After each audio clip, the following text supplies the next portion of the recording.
What's up, guys? Try again here. So I filmed this video yesterday on just kind of a whim. It was like an idea I had, but I decided to go ahead and make a little intro and outro for it and upload it for you guys today. So these are going to be 4 little tips for newer pilots or maybe budget pilots on just ways you can get some consistency in your flying and build more confidence in your flying and not risk as much of your gear. So I hope you like it.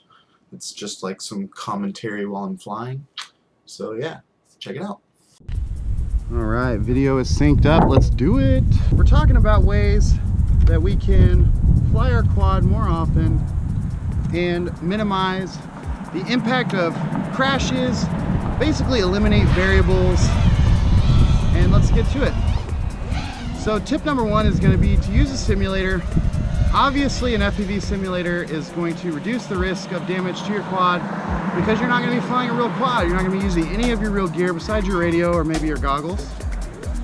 And so if you crash and lift off, all you gotta do is press a button and you get a brand new fresh quad and you don't have to worry about anything.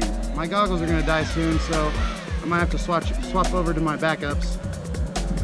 Let's go to number 2. So number 2 is a pretty cool one.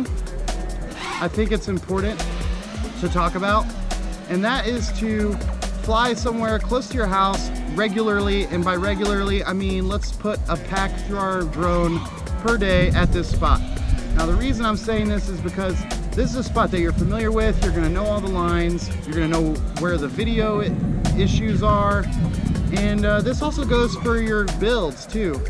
You want to fly this, try to fly the same setup if you can. I have 2 Bot 5s with very similar setups on them. The rates are very similar, and this makes it easy for me whenever I get to a new spot because I know that my drones are going to fly predictably.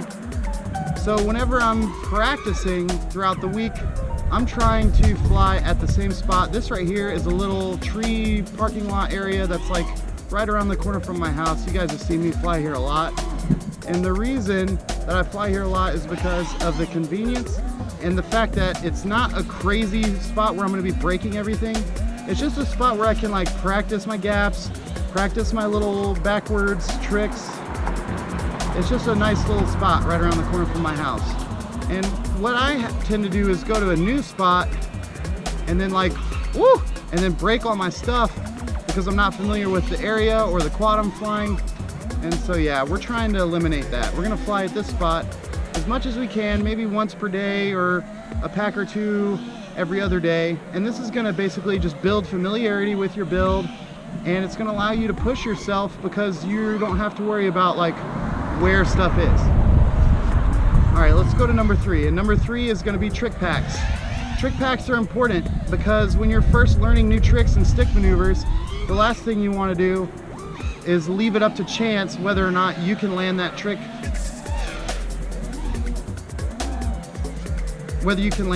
Sorry, I got a little distracted there. And so what I happen to do is I take my old batteries, the crappy ones that you know are getting voltage sag and whatnot, and I like to just strap it on my quad where I know I'm only gonna fly for maybe 2 minutes before it dies, and I'll just come up and do the same trick over and over, just like that. I'll punch up in the air, do my little Rubik's Cube, and these are stock rates, which I'm not used to yet. I'm actually trying to practice with some slower rates. But as you can see, this is something that's beneficial because this battery isn't going to do very much for you when you're trying to fly freestyle at the spot. So you might as well use it to fly for a couple minutes and just practice your tricks over a field like this. Then when you actually get to the spot and you want to nail a Rubik's Cube between 2 tree gaps, you've got it, okay? Let's go on to the next one. The next one is scouting missions. So when you get to a new spot, this is where I have a big problem. I get to the new spot, I put on my goggles, and I see these trees, and I'm like, bet I'm gonna do an inverted yaw spin! And then I'm not used to it. I didn't know how much I was supposed to throttle. I didn't know that my video was gonna break up, whatever. And that's just adding variables to my flying. Now I'm not familiar with the spot, I don't know what's gonna happen, and now I'm trying to do tricks, which is it's just adding the danger factor.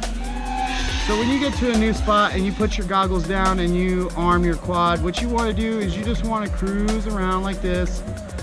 You want to see how everything's looking. You want to see, oh, okay, there's a light pole there. You're like, okay, how's the video going between these trees? Am I going to get any breakup? No breakup? That's good. Oh, look at this scary little pole right here. It's a good thing I know that. Can I go under this bridge? Let me check it out.